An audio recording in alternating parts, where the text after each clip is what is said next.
નમસ્કાર અને નમસ્કાર વિદ્યાર્થી મિત્રો, હું છું આશીષ ગિરી ગોસ્વામીને હાર્દિક સ્વાગત કરું છું આપ સૌનું શિવા એકેડમીમાં. તો આજે આપણે જોવા માટે જઈ રહ્યા છે ચેપ્ટર નંબર 6 પેપર નંબર 2 ગાલા અસાઇનમેન્ટ. હું પણ પાસ થઈશ. તો આજે આપણે પેપર નંબર 2 ડિસ્કસ કરવાના છીએ. પેપર નંબર 2 માં ફરી વખત આપણને બે સવાલ આપેલા છે. એક સવાલ છે એ 2 માર્કનો છે, એક સવાલ છે એ 4 માર્કનો છે. સૌથી પહેલા આપણે જવાબ લખીએ સવાલ નંબર 20, આન્સર 20. સવાલ 20 એવો પૂછેલો છે કે જૈવિક ક્રિયાઓ એટલે શું? સજીવો માટે અગત્યની 4 જૈવિક ક્રિયાઓના નામ આપો.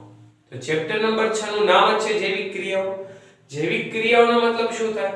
તો કે સજીવોનું જીવન ટકાવી રાખવા માટે, સજીવોનું જીવન ટકાવી રાખવા માટે તેમના શરીરમાં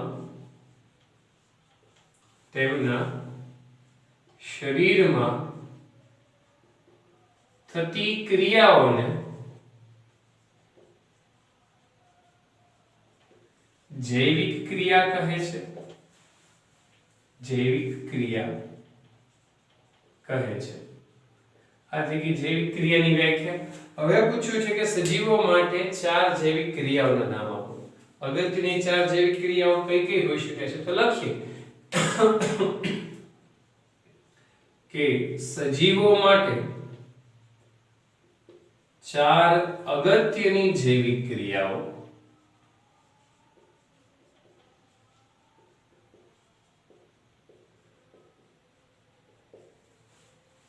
પહેલી છે પોષણ. પોષણમાં આપણે પાચનની એની વાત કરી હતી, કૌંસમાં લખી નાખી પાચન તંત્ર વાળી વાત. તમારે ખાલી પોષણ જ લખવાનું છે. બીજું છે શ્વસન.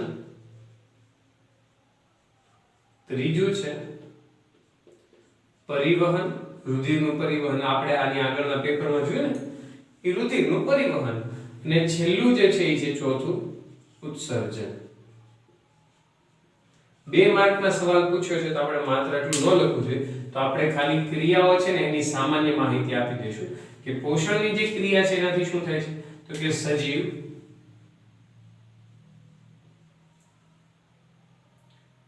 જરૂરી ઊર્જા મેળવે છે. જરૂરી ઊર્જા પ્રાપ્ત કરે છે.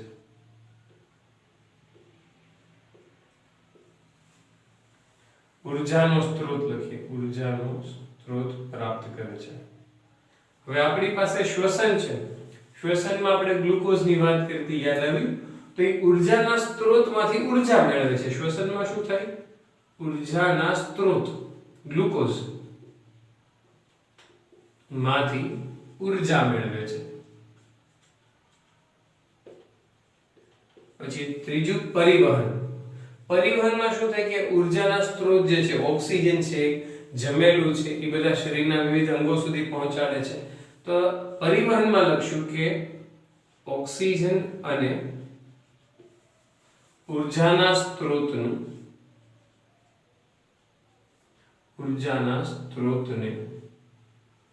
વિવિધ અંગો સુધી પહોંચાડે છે.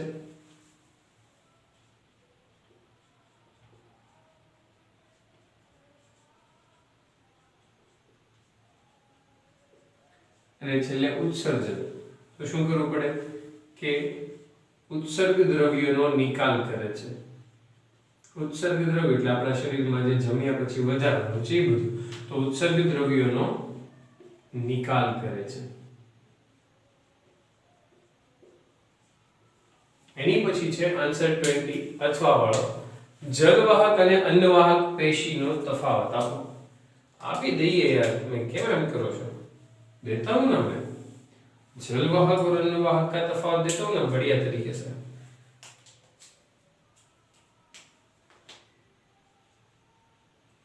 जलवाहक पेशी अथवा वाળો સવાલ શરૂ થઈ ગયો છે, બરાબર? એટલે હળંગ ન લખો, ભાગ પાડ દેવો. अन्नवाहक पेशी, जलवाहक पेशी અને अन्नवाहक पेशी. जलवाहक पेशी જેમ કે આપણે એનું નામ ખબર પડે છે કે જલવાહક પેશી શું કરતી હશે? કે પાણીનું વહન કરતી હશે, અને અન્નવાહક પેશી શું કરતી હશે? ખોરાકનું વહન કરતી હશે. પણ કોનામાં? મનુષ્યમાં નહીં, વનસ્પતિમાં. બંને કોનામાં આવેલી છે? વનસ્પતિમાં. તો લખીએ કે વનસ્પતિમાં પાણીના વહન માટે વિશિષ્ટીકરણ પામેલી પેશીને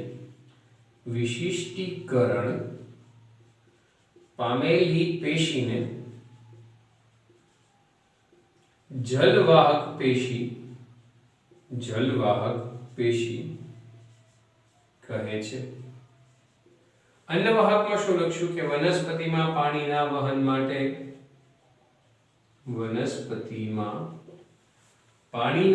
નહીં, ખોરાકના વહન માટે પોષક દ્રવ્યોના વહન માટે વિશિષ્ટીકરણ પામેલી પેશીને વિશિષ્ટીકરણ મતલબ બનેલી, વિશિષ્ટીકરણ પામેલી પેશીને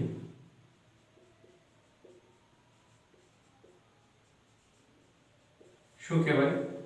અન્નવાહક પેશી કહે છે. અન્નવાહક પેશી કહે છે, કહેતે हैं. એની પછી જલવાહક પેશી કોનું વહન કરે છે? તો કે પાણીનું. અન્નવાહક પેશી કોનું વહન કરે છે? તો કે ખોરાકનું. લખીએ આપણે જલવાહક પેશી પાણીનું વહન કરે છે,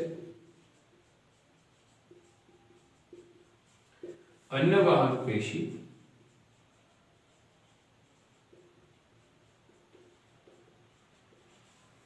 પોષક તત્વોનું વહન કરે છે, પોષક દ્રવ્યોનું વહન કરે છે.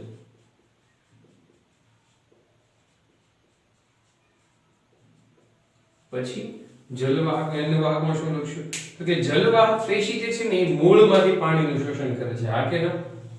મૂળમાંથી પાણીનું શોષણ કરીને ક્યાં લઈ જાય છે?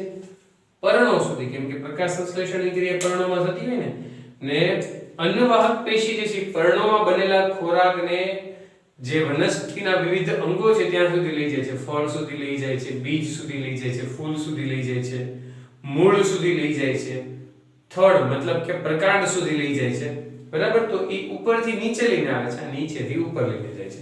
તો આપણે લખીએ કે જલવાહક પેશી જલવાહક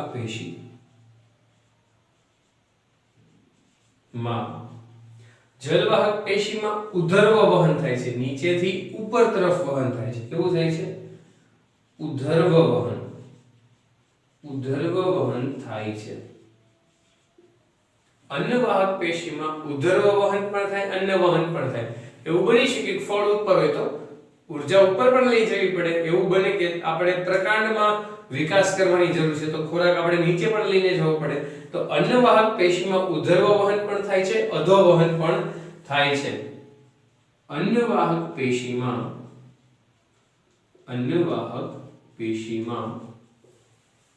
ઉધર્વ વહન અને અધો વહન થાય છે. ઉપર તરફ પણ વહન થાય, નીચે તરફ પણ વહન થાય. પછી આપણે શું લખશું કે જલવાહક પેશીમાં મૂળ વડે શોષાયેલ પાણી પર્ણો સુધી પહોંચે છે. જલવાહક પેશીમાં મૂળ વડે શોષાયેલ પાણી પર્ણો સુધી પહોંચે છે. જલવાહક પેશીમાં મૂળ વડે શોષાયેલ પાણી પર્ણો સુધી પહોંચાડવામાં આવે છે. અને અન્નવાહકમાં શું હોય? તો કે પર્ણોમાં બનેલો ખોરાક. બરાબર? અન્નવાહકમાં શું છે?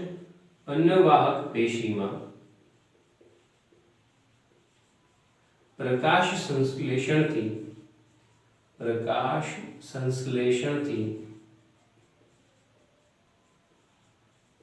સંચય પામેલો ખોરાક, સંચય પામેલો ખોરાક ક્યાં ક્યાં પહોંચાડશું આપણે? ફળ, બીજ, પ્રકાંડ, ફળ, બીજ, પ્રકાંડ તેમજ વૃદ્ધિ પામતા અંગો સુધી, વૃદ્ધિ પામતા અંગો સુધી પહોંચાડવામાં આવે છે.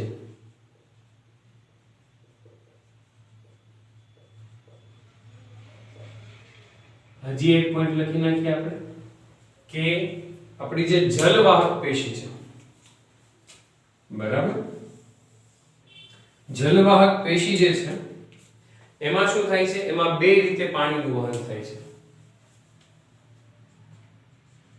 જલવાહક પેશીમાં પાણીનું વહન બે રીતે થાય છે. સૌથી પહેલા લખીએ આપણે સંકેન્દ્રણનો તફાવત. ટેક્સ્ટ બુક વાંચીએ છે તો ખબર હશે. સંકેન્દ્રણનો તફાવત અને બીજો રસ્તો છે અને કેશાકર્ષણ અથવા તો શું કહી શકાય? બાષ્પોત્સર્જન. બાષ્પોત્સર્જન વડે થાય છે.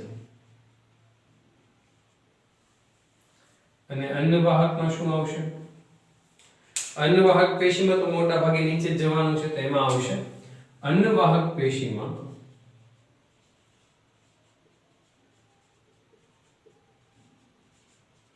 પોષક દ્રવ્યોનું વહન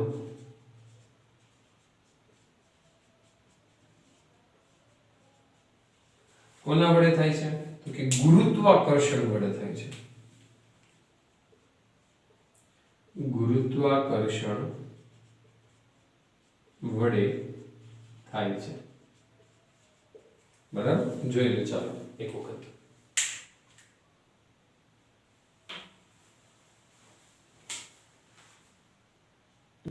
તો ક્વેશ્ચન નંબર 37 માં આગળ વધી. ક્વેશ્ચન નંબર 37 માં કીધું તો મનુષ્યનું શ્વસન તંત્ર. તો આકૃતિ દોરેલી છે તમારી સામે, બરાબર. ને જેવી રીતે કે તમે જોઈ શકો છો, I am not good at painting but yes I am definitely good in science. પણ ચિત્ર દોરવું એટલું બધું સારું નથી, પણ મારું વિજ્ઞાન ઘણું બધું સારું છે. તો આપણે વાત કરીએ મનુષ્યના શ્વસન તંત્રની. નાસિકા કોટર, કંઠનળી, સ્વરપેટી, શ્વાસનળી, કાસ્થિમયની, શ્વાસ વાહિનીઓ, શ્વાસ નલિકાઓ, વાયુ કોષ્ઠો, ઉરોદર પટલ. આ આપણો રસ્તો છે. આવી જ રીતે આપણે લખવાનું છે. સહેલું છે, અઘરું નથી. જ્યારે પણ આપણે કોઈ પણ તંત્ર લખીએ છીએ, પાચન તંત્ર લખીએ છીએ, શ્વસન તંત્ર લખીએ છીએ, પરિવહન તંત્ર લખીએ છીએ, એક વખત આપણે રસ્તો લખી લેવો જરૂરી છે, બરાબર. તો આ વસ્તુ છે ને જેમ આપણે શ્વસનમાં કર્યું તો એવી જ રીતે પહેલા છે ને એક રફમાં લખી નાખશું. સૌથી પહેલા નાસિકા કોટર, નાસિકા કોટર. એની પછી શું આવશે? એની પછી આવશે કંઠનળી. એની પછી શું આવશે? સ્વરપેટી અથવા તો સ્વર યંત્ર. સ્વર યંત્ર, સ્વરપેટી જે લખવું એ છૂટ છે, તમે તારે ખુલ્લે આમ લખો. એની પછી છે શ્વાસનળી. શ્વાસનળી પછી શું છે તો કે કાસ્થિમય.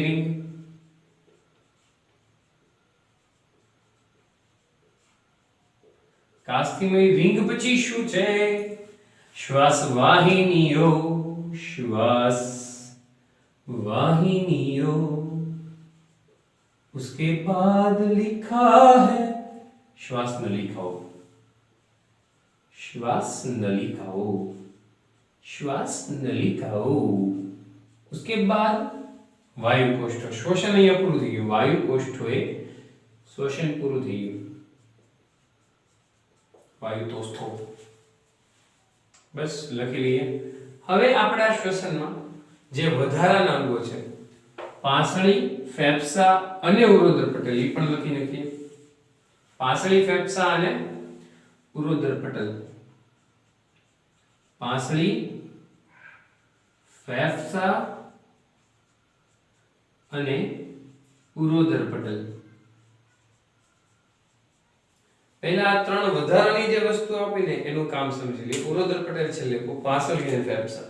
હવે જો શ્વાસ જે લઈએ છીએ ને વાયુ કોષ્ઠોમાંથી આપણે આપલે કરીએ છીએ. અત્યારે હું માની લઉં કેવી રીતે હું કહું છું. હવે પાસળી જે છે ને આ એક પ્રકારનો ફુગ્ગો છે. વાયુ કોષ્ઠો શું છે? એક પ્રકારનો ફુગ્ગો છે.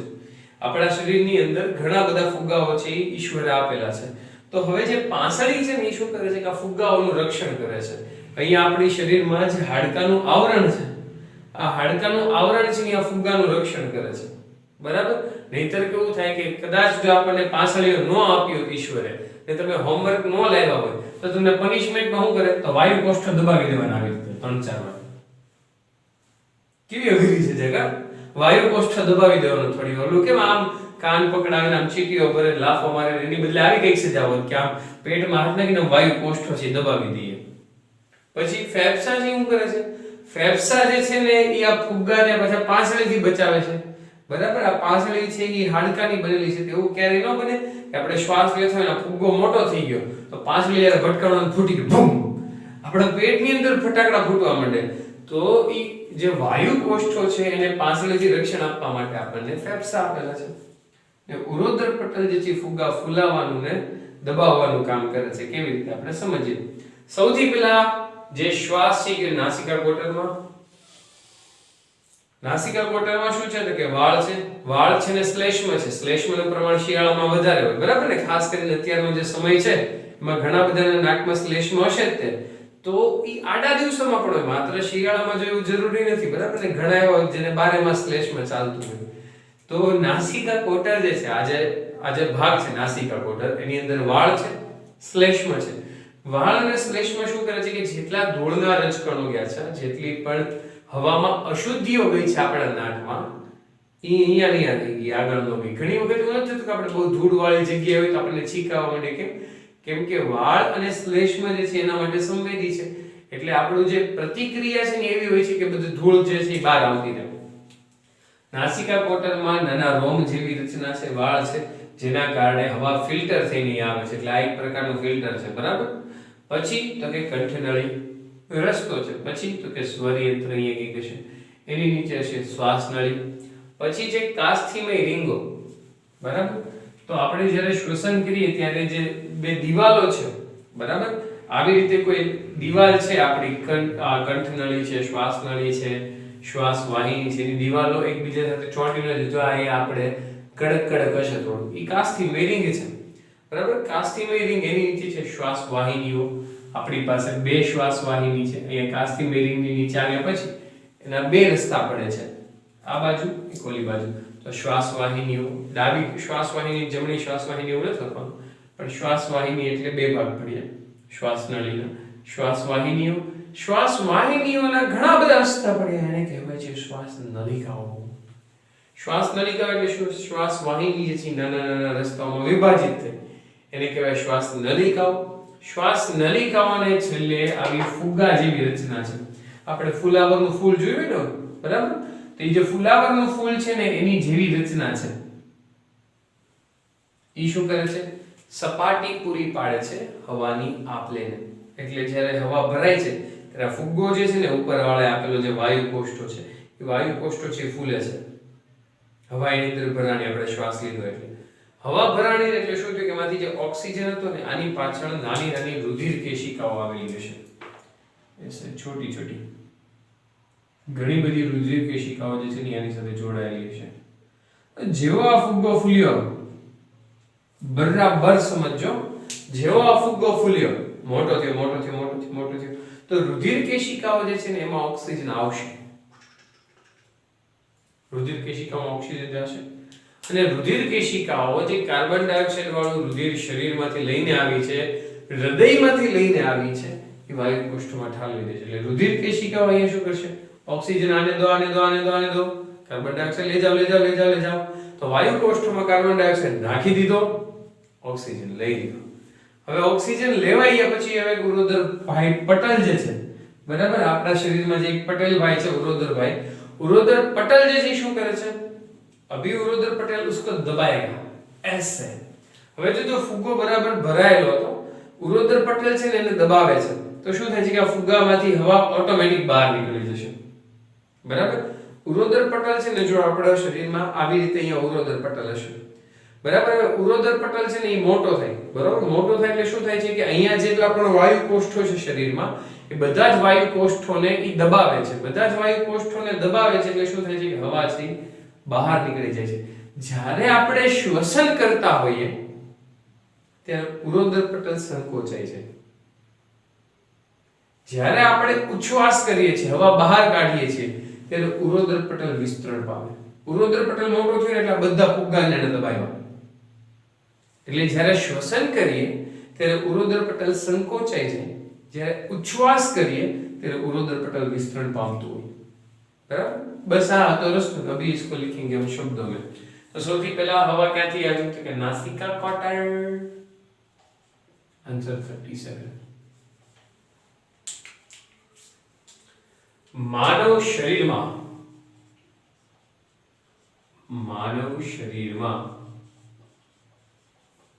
નાસિકા કોટર દ્વારા ઓક્સિજન યુક્ત હવા પ્રવેશે છે. પછી શું લખશું? તો કે નાસિકા કોટરમાં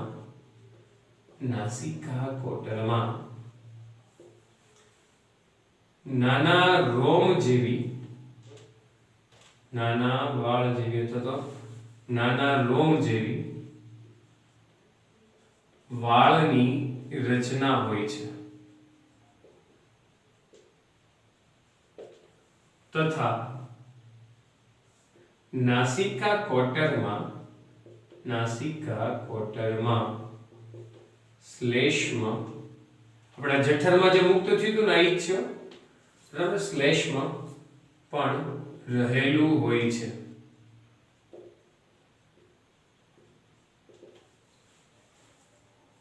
જે શરીરમાં પ્રવેશતી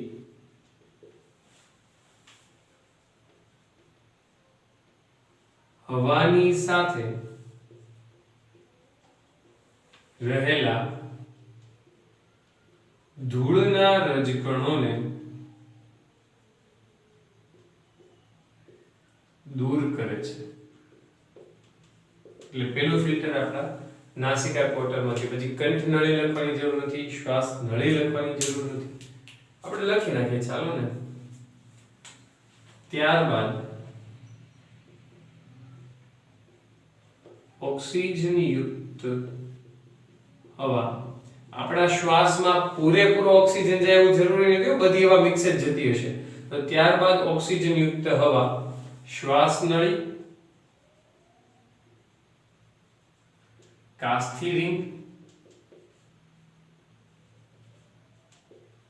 મારફતે, પેલા શ્વાસ નળીમાં ગઈ, પછી કાસ્થિ રિંગમાં ગઈ, પછી ક્યાં ગઈ? તો કે શ્વાસ નલિકા, બરાબર, શ્વાસ વાહિનીમાં પ્રવેશે છે.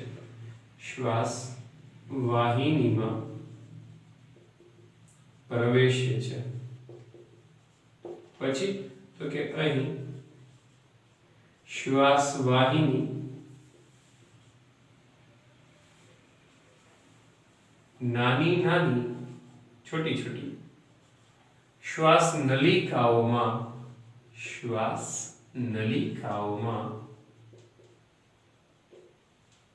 વિભાજિત થાય છે.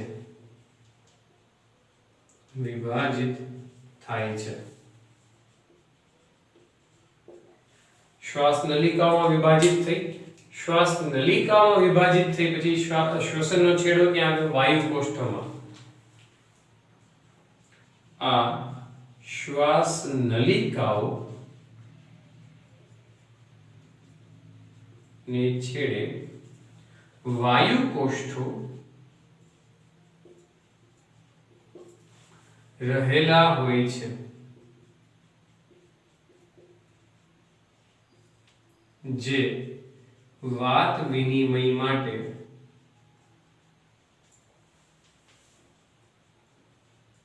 સપાટી પૂરી પાડે છે. વાત વિનિમય એટલે હવાની આપલે, વાત એટલે હવા, વિનિમય એટલે આપલે. હવાની આપલે કરવા માટે એક જગ્યા આપે છે, બરાબર? જેમ કે આપણે એમેઝોન ને ઈ છે તો એક જગ્યા આપે છે કે જ્યાં વેચવા વાળો અને ખરીદવા વાળો ભેગા મળી શકે, બરાબર? એટલે વાયુ કોષ્ઠો એક એવી જગ્યા છે જ્યાં કાર્બન ડાયોક્સાઇડ લેવા વાળો, ઓક્સિજન લેવા વાળો અને કાર્બન ડાયોક્સાઇડ દેવા વાળો ભેગા થઈ શકે, બરાબર? એવી જગ્યા છે કે જ્યાં હવાની આપલે થઈ શકે છે, વાત વિનિમય થઈ શકે છે. એની પછી શું છે? વાયુ કોષ્ઠો આવ્યો ને? હા, વાયુ કોષ્ઠો વિશે લખીએ. વાયુ કોષ્ઠો જે છે, વાયુ કોષ્ઠો એ ફુગ્ગા જેવી રચના છે. વાયુ કોષ્ઠોના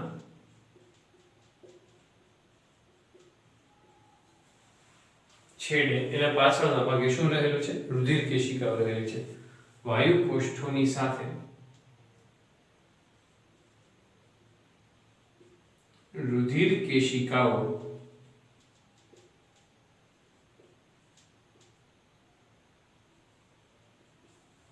જોડાયેલી હોય છે.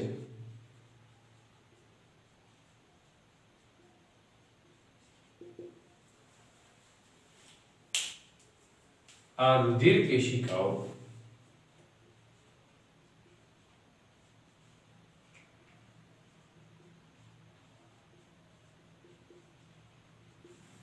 વાયુ કોષ્ઠોમાં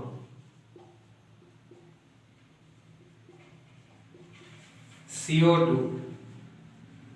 મુક્ત કરે છે અને O2 ગ્રહણ કરે છે.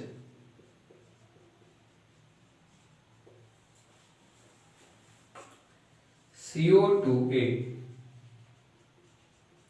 પાણીમાં દ્રાવ્ય છે.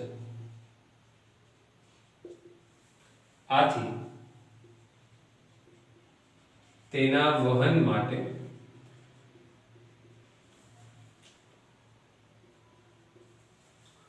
કોઈ વિશિષ્ટ કણ હાજર નથી, પરંતુ O2 એ પાણીમાં અદ્રાવ્ય હોવાથી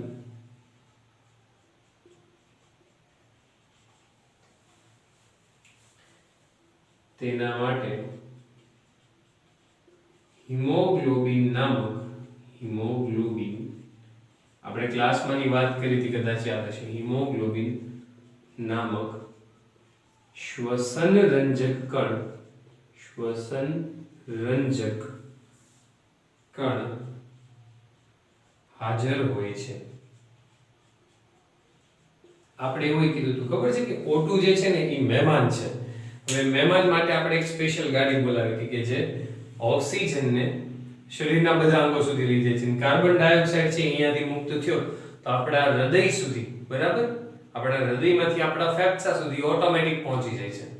પણ ઓક્સિજનને લાવવા લઈ જવા માટે હિમોગ્લોબિનની આવશ્યકતા હોય જ છે.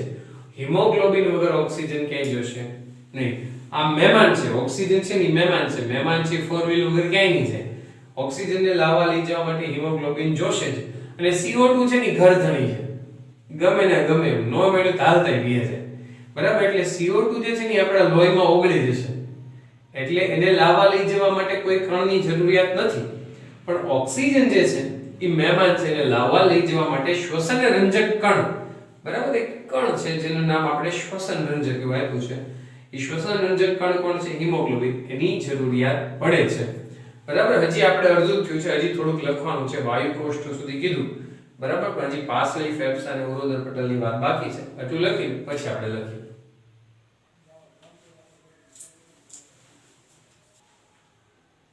ત્યાર પછી લખીએ વાયુ કોષ્ઠોના રક્ષણ માટે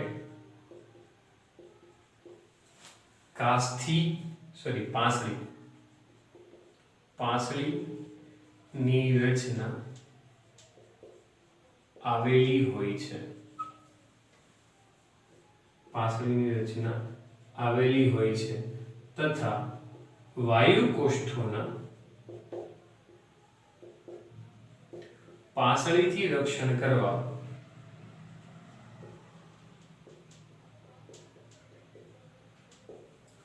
ફેફસા રહેલા હોય છે, બરાબર. એની પછી ઉરોદર પટલ. શ્વસન માટે ઉરોદર પટલ મહત્વની ભૂમિકા ભજવે છે. શ્વાસ દરમિયાન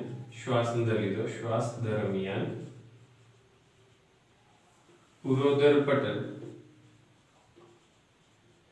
સંકોચન પામે છે, આથી વાયુ કોષ્ઠો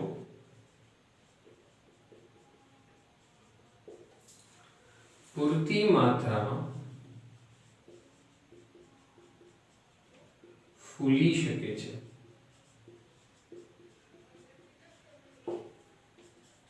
ત્યારબાદ હવે શું થયું? ઉરોદર પટલ જે છે વિસ્તરણ પામે છે. ઉરોદર પટલ ના વિસ્તરણથી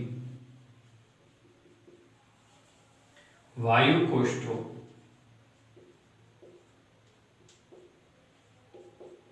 પર દબાણ સર્જાય છે